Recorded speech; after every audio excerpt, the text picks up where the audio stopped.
Chẳng hạn nhưខ្ញុំចង់មកចែកម្លែកបទពិសោធន៍របស់ខ្ញុំដែលខ្ញុំបានធ្វើការនៅលើ platform 2ទី1គឺ Fiverr ទី2គឺ Upwork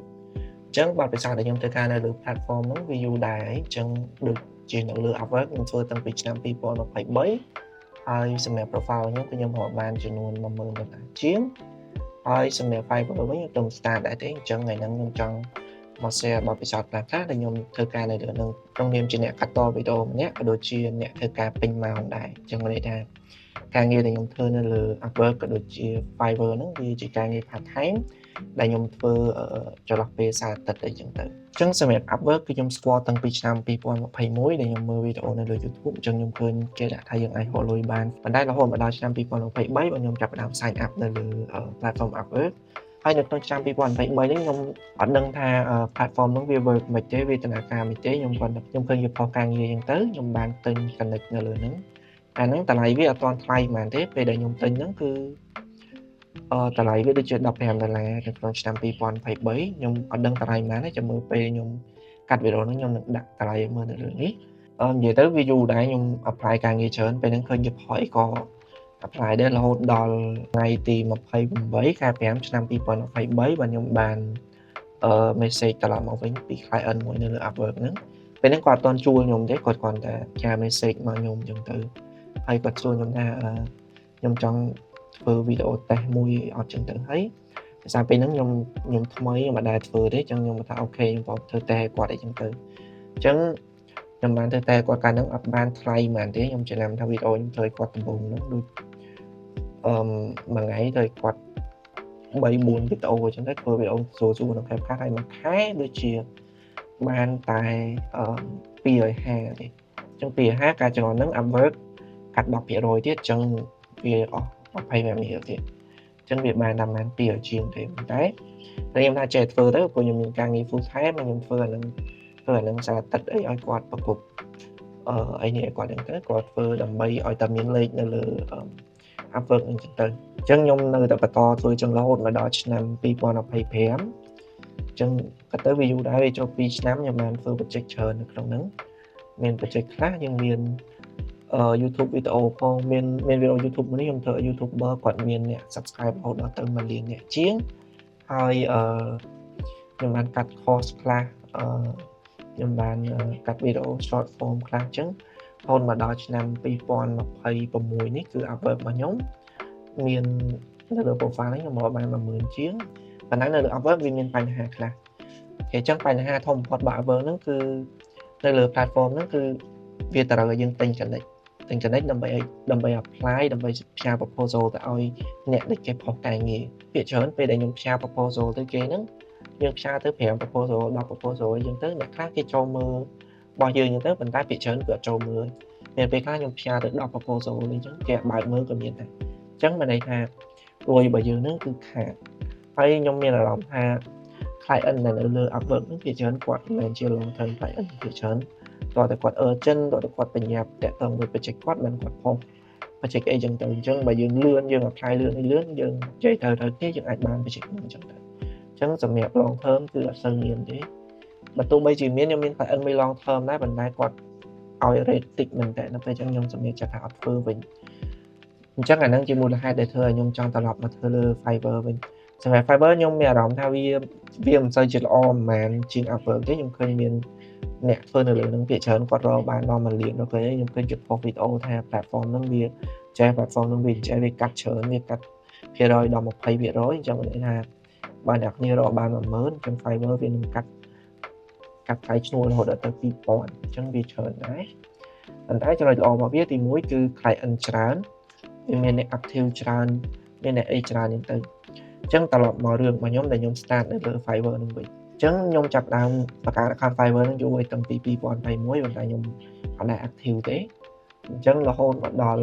ថ្ងៃទី9ខែ2ឆ្នាំ2026ហ្នឹងបានខ្ញុំចាប់ផ្ដើមactive នៅលើ Fiverr ហ្នឹងវិញអញ្ចឹងពេលដែលខ្ញុំ active មកហ្នឹងគឺ Fiverr គេមាន program មួយដែលគេហៅថាដូចជា pro program ដែលយើងសិនជាយើងមានបទពិសោធន៍ច្រើននៅក្នុងអាជីពដែលយើងធ្វើហ្នឹងឬក៏នៅក្នុងការងារដែលយើងធ្វើហ្នឹងយើងអាចមាន form ដែលឲ្យយើងពេញយើង apply ទៅដើម្បីបញ្ជាក់ពីថាយើងធ្លាប់ធ្វើហ្នឹងមកយូរឆ្នាំយើង professional យើងមានបទពិសោធន៍ច្រើនក្នុងការងារហ្នឹងអ ចឹងខ្ញុំក៏បាន apply ទៅក្នុង program ហ្នឹងហើយក៏បានជាប់ហ្នឹងគឺខ្ញុំបានជាប់ទៅលើcategory មួយដែលគេហៅថា social media editor ចឹងណាទៅលើ profile ខ្ញុំហ្នឹងបើមិនជាខ្ញុំ upload gig តាក់ទងជាមួយនឹង social media វានឹង load អក្សរនៅលើហ្នឹងបញ្ជាក់ឲ្យគេថាយើងត្រូវបាន select ដោយ Fiverr team ដែលយើងហ្នឹងជា pro editor ក៏ម្នាក់នេះជាអ្នកតាសេអញ្ចឹងមិនដែលយើងមានបទពិសោធន៍ច្រើនតាក់ទងទៅនឹងអាហ្នឹងអញ្ចឹងខ្ញុំស្រឡាញ់ដែរដែលខ្ញុំបានជាប់ទៅនឹងអាហ្នឹងហើយបន្ទាប់ពីខ្ញុំជាប់អាហ្នឹងហើយខ្ញុំបាន meeting ជាមួយនឹងខាង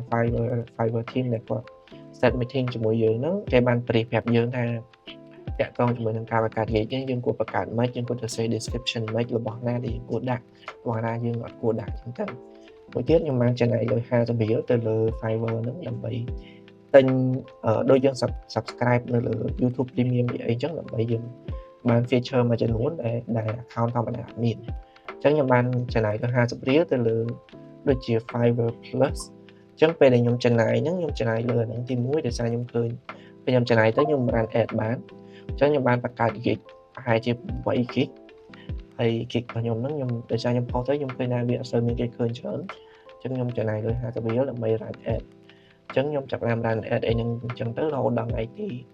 22ខែ2ឆ្នាំ2026ហ្នឹងគឺខ្ញុំបាន order ដំបូងរបស់ខ្ញុំ order ដំបូងហ្នឹងគឺការងារហ្នឹងគឺគេឲ្យកាត់វីដេអូដូចជា company profile គេជួសជុល keynote ជួសជុលទូកមិនហ្នឹងទេប៉ុន្តែ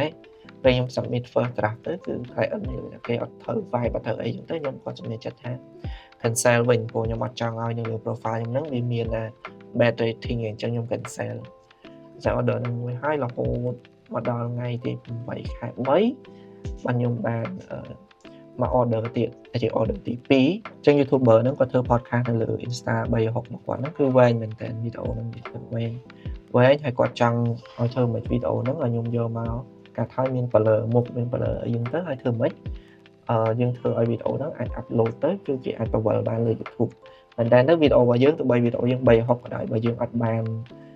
ខ្ញុំមិនដឹងអាហ្នឹងជា run script Python មិនដើម្បីឲ្យ YouTube វាស្គាល់វីដេអូហ្នឹងជាវីដេអូ360ចឹងខ្ញុំបាន research ឲ្យធ្វើអីចឹងទៅក៏បាន complete project នឹងមួយហើយ project ហ្នឹងគឺបានតាម150ទេ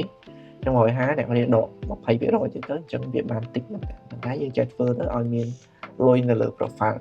អញ្ចឹងបន្ទាប់ពីខ្ញុំមានលុយនៅលើ profile របស់ខ្ញុំមាន badge របស់ខ្ញុំដែលគេហៅថាដូចជា pro badge ហ្នឹងអញ្ចឹងខ្ញុំក៏បាន order មកបន្តបន្ទាប់អញ្ចឹងសរុបមកវិញធម្មតាឥឡូវថ្ងៃនេះថ្ងៃទី3ខែ5ឆ្នាំ2026គឺខ្ញុំទិបតរបានលុយចំនួន320ទេរហូតមកដល់នៅនេះអញ្ចឹង320ហ្នឹងអ្នកគ្នាដក 20% ចឹងទៅគឺវាបានតិចមែនតើតែយើងចេះធ្វើទៅវាដូចជា side hustle មួយដែរព្រោះខ្ញុំធ្វើថ្ងៃសៅរ៍ទឹកឬក៏ថ្ងៃសម្រាប់អីចឹងទេប៉ុន្តែនៅក្នុងនេះខ្ញុំក៏មាននៅសល់ order ខ្លះដែលខ្ញុំអត់ទាន់បានធ្វើឲ្យភ្ញៀវមាន order 2 3ដែរដែលខ្ញុំនៅសល់អញ្ចឹងខ្ញុំឃើញថានៅលើ Fiverr នេះគឺនៅលើហ្នឹងមានភ្ញៀវច្រើនអញ្ចឹងយើងអត់ទៅពិបាករត់ទៅរកភ្ញៀវបានទេយើងគាត់អង្គុយធ្វើការរបស់យើងធម្មតាឲ្យតែ profile យើងផុស gig យើងផុសអីទៅគឺមានគេឆាតមកអញ្ចឹងពេលគេឆាតមកយើងនិយាយមួយគេទៅយើងផ្សាយ portfolio ឲ្យគេមើលហើយគេមើលបើយើងត្រូវគ្នាអូខេយើងអាចបាន order របស់យើងដែរអញ្ចឹងមិនមែនទៅមូលហេតុដែលខ្ញុំធ្វើវីដេអូហ្នឹងខ្ញុំគាត់តែចង់ចែកម្លែកបទពិសោធន៍ទៅដល់អ្នកនរគ្នាមិនដឹងណាគេមើលវីដេអូហ្នឹងទេ10 view 20 view 2 view 3 view ចឹងគាត់ចង់ប្រាប់អ្នកនរគ្នាថានៅលើ platform ទាំងពីរហ្នឹងយើងអាចរកលុយបានហើយប៉ុន្តែគាត់ថាវាតម្រូវឲ្យយើងហ្នឹងយើងត្រូវ discipline យើងត្រូវយកចិត្តទុកដាក់លើហ្នឹងយើងត្រូវតស៊ូយើងត្រូវមិនអីលើហ្នឹងបន្តិចបានយើងអាចរកលុយបានហើយដល់ឥឡូវនេះខ្ញុំក៏មិនរកអីបានច្រើនណាស់ណាគាត់ថាខ្ញុំមានលុយខ្លះនៅលើ profile មាន order នៅសល់ 2 3ដែលយើងត្រូវធ្វើហើយមួយទៀតវីដេអូហ្នឹងខ្ញុំនឹងធ្វើទៅជា series ដែលខ្ញុំនឹងចែកម្លែកទៅអ្នកគ្នាថាខ្ញុំធ្វើនៅលើនឹងបានរបៀបដែលខ្ញុំនិយាយមួយភ្ញៀវនឹងមិនរបៀបដែលខ្ញុំ focus នឹងមិនអីនឹងមិនខ្ញុំនឹងដាក់នៅនេះហើយ